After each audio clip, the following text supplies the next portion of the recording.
Sada su sve glasine potvrđene. Janjoš objavio njenu poruku. Zajedno su, volim te više od najvišeg.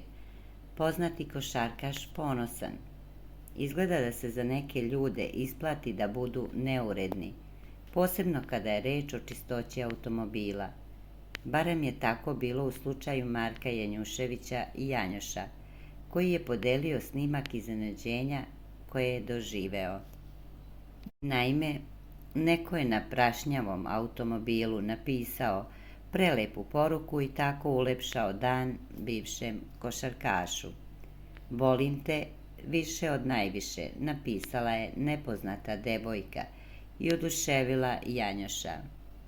I posle kažu da nema dobrih devojaka, napisao je Janjoš, vidno oduševljen.